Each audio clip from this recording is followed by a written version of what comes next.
और चले रुक करते अगली खबर का। पश्चिमी दिल्ली के विष्णु गार्डन इलाके में 4 मंजिला मकान गिरने से अब तक 5 लोगों की मौत हो चुकी है और हादसे में 7 लोग गंभीर रूप से घायल हुए हैं। घायलों का अस्पताल में इलाज चल रहा है। बिल्डिंग के मलबे में कई लोगों के दबे होने की आशंका है। फायर ब्रिगेड की 8 गाड़ियां और एनडीआरएफ की टीमें मौके पर बचाव के काम में लगी हुई हैं और अब तक 15 से ज्यादा लोगों को मलबे से निकाला जा चुका है, लेकिन ऐसी आशंका है कि कुछ और लोग मलबे के अंदर दबे हो सकते हैं। इसलिए एनडीआरएफ की टीम, डीडीएमए की टीम और बाकी लोकल यूनिट प्रशासन की वो भी वहां पर लगी हुई है ताकि जो भी लोग मलबे के अंदर दबे हों उनको वहां से निकाला जाए। 5 लोगों की मौत की खबर अब तक सामने आई है। 15 लोगों को निकाला गया है मलबे से, जिसमें से कई की हालत गंभीर है। दिल्ली के विष्णु गार्डन इलाके में यह हादसा हुआ है कल रात। अचानक भरभरा कर यह इमारत ढह गई। कहा जा रहा है कि अवैध निर्माण चल रहा था।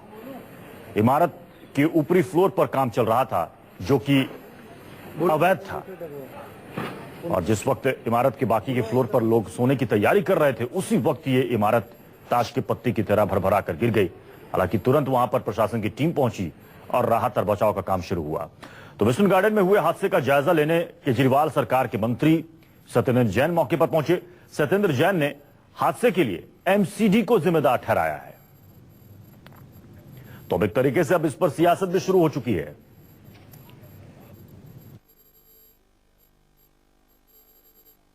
मुझे लगता है कि जो इस तरह की बिल्डिंग है, अनसेफ बिल्डिंग्स हैं, इस तरह की बिल्डिंग्स के अंदर कंस्ट्रक्शन को करने देना, अलाउ करना बिल्कुल ही गलत है।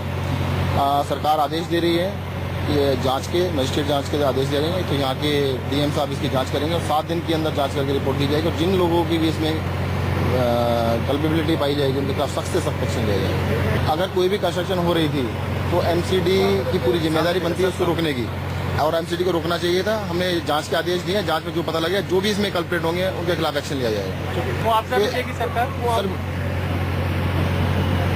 अभी तो जांच के आदेश दिए हैं, उसको देखते हैं। और साथ इस वक्त विनय सिंह हमारे संवाददाता जुड़ चुके हैं। विनय, इस वक्त वहां पर क्या हालात हैं, क्या कहा जा रहा है, कितने लोग और दबे हो सकते हैं? बस देखिए, बचाव दल की टीमें जबरदस्त तरीके से कोशिश कर रही हैं कि मलबा निकाला जाए और कोई डेड बॉडी तो नहीं बीच में पड़ी या कोई जिंदा व्यक्ति ना निकल जाए। तो कोशिश पूरी की जा रही है, लेकिन बारिश ने बाधा कर दी है काम में। बारिश पड़ गई और जो मलबा पड़ा है बारिश की वजह से वो कीचड़ में तब्दील होता जा रहा है। तो इससे जाहिर सी बात है कि बचाव कार्य में दिक्कत आएगी।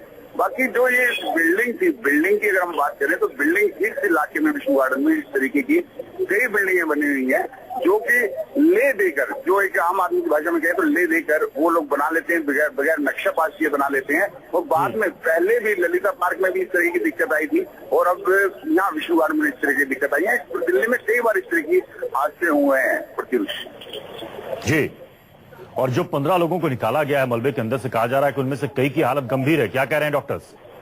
बिल्कुल, उनमें से कई की हालत गंभीर है। जो मर चुके हैं वो 5 लोग बताए जा रहे हैं। हालांकि सुबह जो लास्ट बॉडी बताई जा रही है निकाली गई है वो सुबह 5:45 बजे निकाली गई है और कुल मिला के 5 लोग इसमें मृतक है, 15 लोग घायल हैं जिनका इलाज हॉस्पिटल में किया जा रहा है। 15 शुक्रिया विनय, आपके पास अपडेट के लिए आते रहेंगे। और उधर इस हादसे पर अब राजनीति भी गर्मा गई है। राजनीति शुरू हो चुकी है। राजौरी गार्डन से आम आदमी पार्टी के विधायक जरनैल सिंह ने कहा कि ये सारी गलती जो है ये लापरवाही है एमसीडी की। एमसीडी को जिम्मेदार ठहराया जा रहा है। जरनैल सिंह का आरोप है कि रिश्वत लेकर इस इलाके में अवैध निर्माण की इजाजत दी गई और इसी वजह से यह हादसा हुआ है। बिल्डिंग में कुछ दिक्कत हुई है और ये बात अभी पता लगी है, कुछ इलीगल कंस्ट्रक्शन हो जाता है। ये बेसिकली एमसीडी का करप्शन है। जब आपको पता लगता है कि आप कुछ बिल्डिंग कमजोर है, आप उसकी स्ट्रेंथ नहीं देखते हैं, उसके ऊपर क्या लेंटर पड़ रहा है, क्या हो रहा है, लोगों की जिंदगी के साथ खेला जा रहा है। इसके लिए बहुत स्ट्रिक्टली, क्योंकि लोगों की जिंदगी सबसे ज्यादा कीमती है।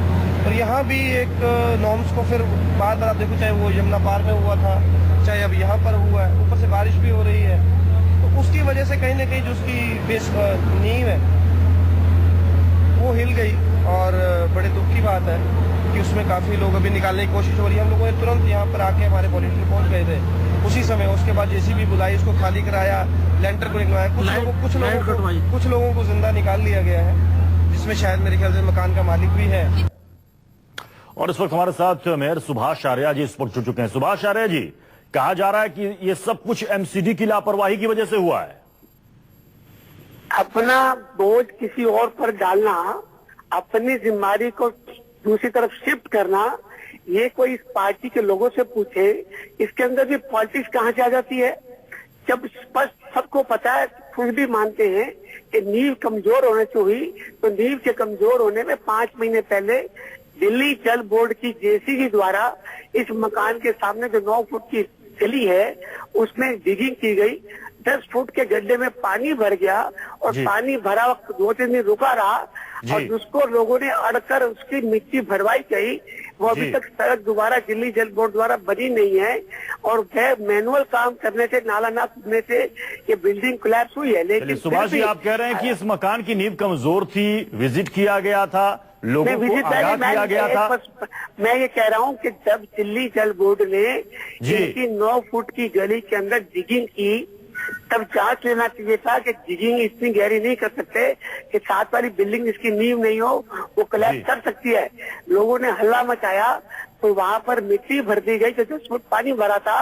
लेकिन तब भी अगर ये आप कह रहे हैं कि ये लापरवाही दिल्ली जल बोर्ड की है? निश्चित तौर पर दिल्ली जल बोर्ड के इंजीनियर की लापरवाही है, जिसे पार्टी के लोग दबाना चाहते हैं। अभी पिछले दिनों भी तिलक नगर के अंदर जब हमारे लोग वहाँ पर गिराने गए बिल्डिंग को, तो वहाँ के एमएलए ने रोका। ये सबको पता, आपको चैनल को पता है, अब चैनल में दिखा रही थी। ये सुभाष आर्या जी, लोग समझ रहे हैं और देख भी रहे हैं। आम आदमी पार्टी कह रही है कि ये एमसीडी की जिम्मेदारी है और एमसीडी की तरफ से ये कहा जा रहा है कि ये दिल्ली जल बोर्ड की वजह से हुआ है। तो चलिए, आपने देखा कि किस तरीके से अब हादसे पर